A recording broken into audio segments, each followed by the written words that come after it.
오늘도 행복한 북카페에 다시 모여주신 여러분 감사합니다. 지난 시간 하나님의 사인을 받는 법을 들으시고 여러분은 어떤 생각을 하셨어요? 저는 목사님의 입장이 아니라 자기 자신을 폐인이라고 생각하던 트럭 운전사 아저씨의 입장에서 생각해 보았는데요. 아마 그분은 개척교회 목사님이 전도하러 오셨을 때 교회에 한번 가볼까 하는 호기심이 생겼을 수도 있지만 기름값 때문에, 생활 형편 때문에, 남루한 옷차림 때문에 교회 가기를 꺼려했을 수도 있었다고 생각이 들어요. 아마도 하나님은 그 마음을 들으시고 두둑히 보수를 챙겨주시고 차에도 기름을 가득 넣어주실 목사님을 보내주신 건 아닐까요?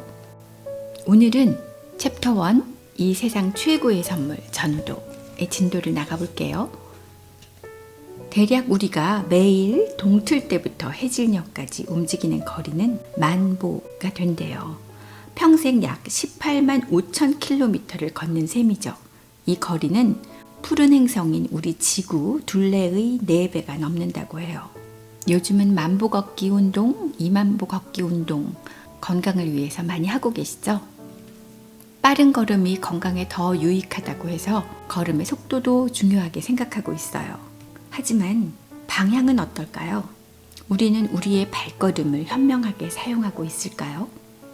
일반적으로 방 하나의 폭을 6m 혹은 10걸음이라고 가정하면 하루 평균 걸음수의 1000분의 1에 지나지 않는 이 10걸음이 사람의 인생에 영원한 변화를 이끌어낼 수도 있지 않을까요?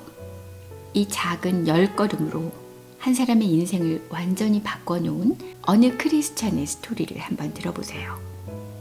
목사님은 어느 날 한 남부주의 오찬자리에 참석한 일이 있으셨대요. 다양한 인종을 아우르는 사람들로 빽빽히 차있는 호텔 강당에서 아주 흥미로운 경험을 하게 되셨는데요. 같은 테이블에 앉은 사람들을 둘러보아도 인종은 물론이고 나이, 배경, 직업, 종교에까지 아주 다채로운 사람들이 앉아 있었어요.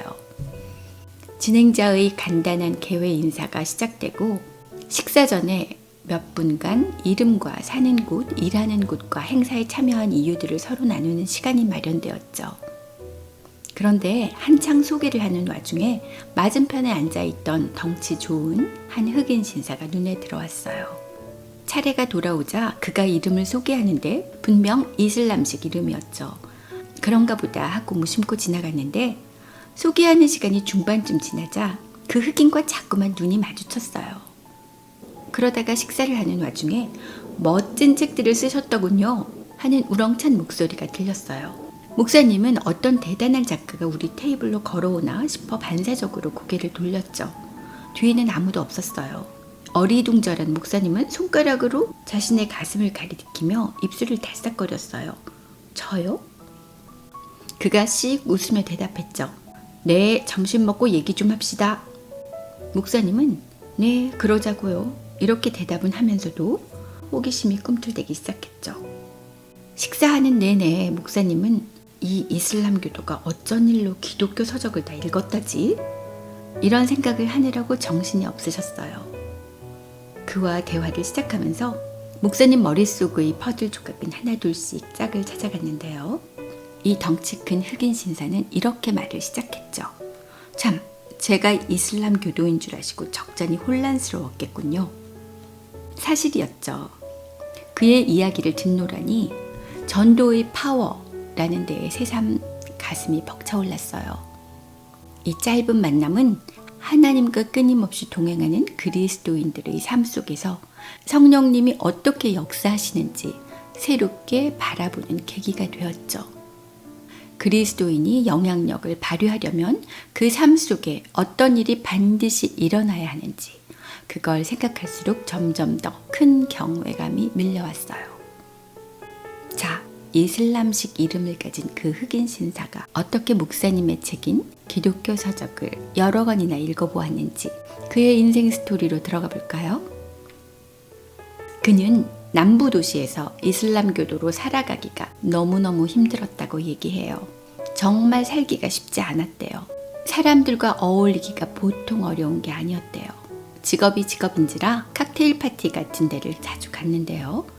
당당하게 나타나서 우아한 몸짓으로 음식을 먹고 마실 것을 받아든 다음에 사업상 관계를 트려고 노력을 했죠. 하지만 결국 그는 늘 혼자 서 있었어요. 벽을 보거나 구석에 처박혀 있곤 했죠. 그러다 예의에 어긋나지 않을 만큼 자리를 지켰다 싶으면 곧장 탈출구를 찾아 빠져나갔어요. 이게 남부 지역에서 이슬람 신자인 그가 배운 생존 방식이었죠. 어느 날, 그날 밤도 비슷한 파티에 참석 중이었어요. 늘 그렇듯이 사람들은 작은 무리를 이루어 이런저런 잡담을 나누고 있었죠. 이번에도 그는 외톨이였지만 이미 익숙해져서 아무렇지도 않았어요. 문득 방 저편에서 비슷한 부류와 대화에 열중하고 있는 한 남자가 눈에 들어왔어요. 갑자기 그 사람이 눈을 돌려 혼자 벽에 딱 붙어있던 이 흑인 신사를 쳐다봤죠. 그러더니 그 사람은 자리에서 일어나 흑인 신사 쪽으로 건너오더니 손을 내밀며 자기 소개를 하기 시작했어요. 그의 행동은 아주 편안하고 자연스러웠죠. 몇 분간 그들은 서로의 직업이며 가족, 사업, 스포츠를 주제로 이야기꽃을 피웠어요. 어느새 그들의 대화는 믿음이란 주제로 흘러갔죠. 흑인 신사는 그가 어떤 반응을 보일지 몰라 잠시 망설이다가 용기를 내어 자기는 이슬람 교도라고 털어놨어요. 그 사람은 그리스도인이라고 했죠. 이슬람 교에 대해서 아는 게 거의 없더군요. 잠깐 짬을 내서 이슬람교의 근본 원리를 설명해 달라는 부탁에 이 흑인 신사는 얼마나 놀랐는지 모른대요. 그 사람은 이렇게 말했어요. 자신이 워낙 호기심이 많아 이슬람 신앙과 거기에 헌신하게 된 과정에 대해 정말 알고 싶다고 하더군요.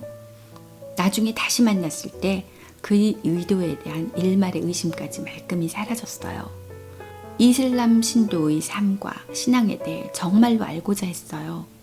그래서 그들은 거의 매주 만났는데 열심히 귀를 기울여주는 그의 모습에 매번 감명을 받았죠. 한 번은 그에게 신앙에 대해 물어볼 기회가 생겼어요. 그래서 이 흑인 신사는 어릴 적에는 교회를 잠깐 다녔지만 결국 하나님과 관련된 모든 것에서 떠났다고 얘기했죠. 그의 가족이 다니던 교회 안에서는 인종차별이 극심했거든요. 그래서 그 흑인 신사는 그런 종교는 꼴도 보기 싫다고 생각했죠. 하지만 어느새 입장이 바뀌어 이 흑인 신사가 듣는 쪽이 되었죠. 그 사람은 예수 그리스도라는 분에게 일생을 바친 이유를 차근차근 설명했어요. 지금 생각해도 정말 이상하죠. 그들의 대화는 어쩜 그렇게 술술 풀렸는지 그가 말하는 하나님의 사랑에 흑인 신사의 마음이 어찌 그리도 쉽게 끌렸는지 깊이 뿌리를 박은 종교적 차이에도 불구하고 그들이 얼마나 급속도로 가까워졌는지 한동안 그들은 각자의 신앙 여정을 처음부터 끝까지 끄집어냈어요. 그리고 그 사람이 흑인 신사의 질문의 답을 찾으려고 이틀의 시간을 요구한 적도 있었고 또 이 흑인 신사의 고민의 근원을 정확히 알고서 완벽한 해답으로 실타래를 풀어준 적도 있었죠. 그러다 마침내 그날이 왔어요. 흑인 신사 혼자 집에 있을 때였어요. 하나님께 기도하고픈 충동이 너무도 강하게 일어나더래요. 그래서 그는 침대에 무릎을 꿇고 자기의 감정을 모두 하나님께 쏟아냈어요. 그리고 결국 그의 삶을 예수 그리스도께 바쳤죠. 단 한 차례의 결정이 한 주 만에 그의 인생의 모든 걸 바꿔놓았어요. 하나부터 열까지 전부요. 이런 간증이 흘러나오는 내내 목사님 마음은 정말 성령으로 정말 행복으로 충만해 있었대요. 이 얼마나 가슴 찡한 이야기일까요? 그 흑인 신사는 최근에 한 교회의 간부가 되었고 거기에서 목사님이 쓴 책 몇 권을 접해 읽었다고 해요. 그의 믿음에 영향을 받은 가족 중에서 몇 명은 이미 그리스도께로 성큼 다가가기 시작했고요. 그는 완전히 새로운 삶, 곧 예수 그리스도의 동행과 권능과 구원의 은혜 속에 빠진 삶을 만끽하고 있다고 해요. 그날 오후 목사님은 텅 빈 호텔 강당에 서서 목사님만의 예배를 드리셨대요. 이 남자를 구속하시고 그와 그의 가족을 영원히 천국으로 인도하신 하나님께 감사 기도를 올렸죠. 이런 큰 변화는 도대체 어떻게 일어난 것일까요? 네, 바로 그래요. 벽 쪽에 붙어서 아무하고도 어울리지 못한 채 빈 술잔을 들고 가만히 서 있는 흑인 신사를 바라보던 한 그리스도인, 그 한 남자가 바로 그에게로 용기를 내서 몇 발자국 건너갔기 때문에 일어났던 사건이에요. 자, 이제 우리가 몇 걸음을 걸었는지, 얼마나 빨리 걸었는지보다 더 중요한 게 누구에게로 그 걸음을 향했는지 라는 것을 아셨죠? 우리 그리스도인은 항상 내 발걸음이 어디를 향하고 있는지 생각해 보아야 할 것 같아요. 오늘의 내용은 여기까지입니다. 다음 시간은 평생 열정의 불꽃을 일으키다 라는 제목으로 다시 찾아올게요. 자, 나의 발걸음을 기다리고 있는 곳은 어딜지 한번 오늘은 깊이 생각해 보아야 되겠네요. 다음 시간에 행복한 북카페를 다시 찾아주실 여러분 모두 건강하시고 평안하세요. 안녕히 계세요.